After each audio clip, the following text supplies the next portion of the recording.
بسم الله الرحمن الرحيم. قال الله تبارك وتعالى في كتابه العزيز: ليس لك من الأمر شيء أو يتوب عليهم أو يعذبهم فإنهم ظالمون.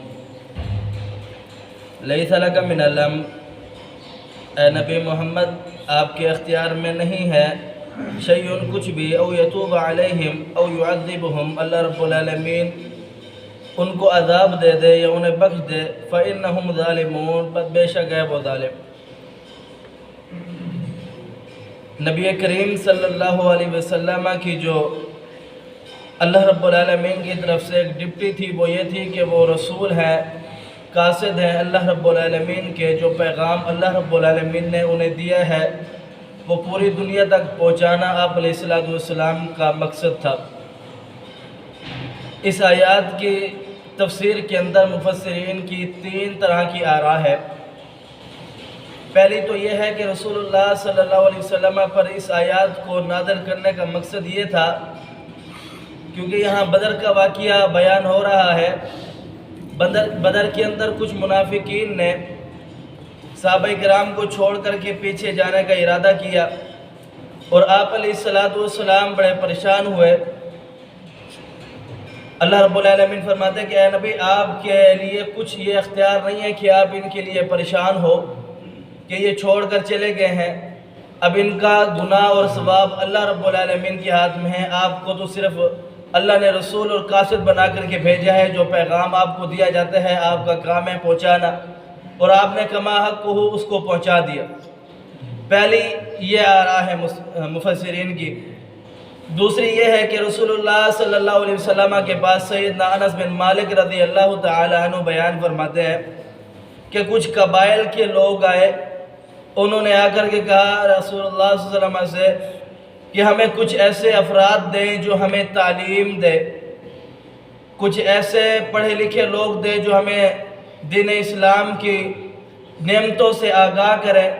تو آپ علیہ السلام نے 70 انصار صحابہ کرام کو ان کے ساتھ بھیج دیا، جو کہ قراء تھے، قاری تھے اور علم حدیث کے جاننے والے تھے، جو یہ وعدہ کر کے ان 70 قراء کو لے کر کے گئے۔ جب یہ مقام پیر معونہ پر پہنچے تو انہوں نے وعدہ خلافی کرنے کی سوچی اور 70 صحابہ کرام کو شہید کر دیا۔ تو اس پر رسول اللہ صلی اللہ علیہ وسلم کو جب اس واقعہ کی خبر ملی تو آپ علیہ السلام نے ان کے لیے نماز فجر کے بعد قنوت نازلہ کی، دوسری رکعت کے بعد، جیسے کہ ہم وتر پڑھتے ہیں اس کے اندر قنوت نازلہ کی اور بد دعا کی۔ جناب عبداللہ ابن عمر رضی اللہ تعالیٰ عنہ بیان فرماتے ہیں کہ رسول اللہ صلی اللہ علیہ وسلم نے نماز فجر کے بعد لگ بھگ 1 مہینے تک ان قبائل کے لیے بد دعا کی اور دعا کے اندر فرمایا اللہم لعن فلانا و فلانا و فلانا، اللہ فلان فلان فلان فلان فلان پر لعنت فرما۔ تو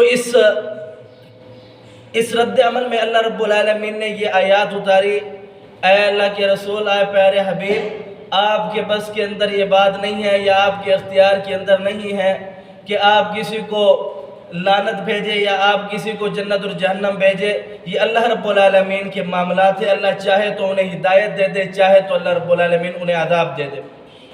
اور تیسرا یہ ہے کہ رسول اللہ صلی اللہ علیہ وسلم سیدنا انس بن مالک کی بیان فرماتے ہیں کہ آپ علیہ السلام کو میدان احد کے اندر جب مشرکین مکہ نے تکلیف دی، آپ کو پتھر لگا اور آپ کے پیشانی سے خون بہنے لگا، آپ کے چہرے میں خود کی جو کڑیاں تھی وہ پھنس گئی، آپ کے چہرے سے خون ٹپک رہا ہے اور آپ جا رہے ہیں۔ آپ نے ایک جملہ کہا، وہ قوم کس طرح کامیاب ہو سکتی ہے جس نے اپنے نبی کو تکلیف پہنچائی؟ تو اللہ رب العالمین نے فرمایا اے نبی، کسی قوم کو ہدایت دینا یا کسی قوم کو اس کے حال پر رکھنا یہ رب تعالیٰ کا فیصلہ ہے، اے نبی آپ کا فیصلہ نہیں ہے۔ مفسرین لکھتے ہیں کہ یہ آیات اس وقت نازل ہوئی۔ یہ 3 آراء ہے اس آیات کے نازل ہونے کی۔ بہرحال ہمیں اس آیات سے کچھ چند اہم مسائل معلوم ہوئے، وہ یہ ہے کہ رسول اللہ صلی اللہ علیہ وسلم کا جو بھی حکم ہوتا تھا، جو بھی عمل ہوتا تھا، وہ اللہ رب العالمین کے حکم کے مطابق ہوتا تھا، وہ اللہ رب العالمین کا حکم ہوتا تھا، جو اللہ رب العالمین بتاتے تو بہو رسول اللہ صلی اللہ علیہ وسلم اس طرح مسلمانوں کو بتا دیا کرتے تھے۔ اور اس کائنات میں کہ جنت اور جہنم کا تعلق یہ اس کائنات کے چلنے سے رسول اللہ صلی اللہ علیہ وسلم کا کوئی تعلق نہیں ہے، یہ صرف اللہ رب العالمین کے معاملات ہے۔ تیسری بات یہ ہے کہ جب بھی مسلمان کسی پر بھروسہ کرے تو وہ سوچ سمجھ کر کرے، بڑی احتیاط سے کرے۔ یہ معاملات ہمیں اس آیات سے معلوم ہوئے۔ اللہ پاک سمجھنے عمل کی توفیق دے۔ اقول قولی ھذا استغفر اللہ لی ولکم ولسائر المسلمین۔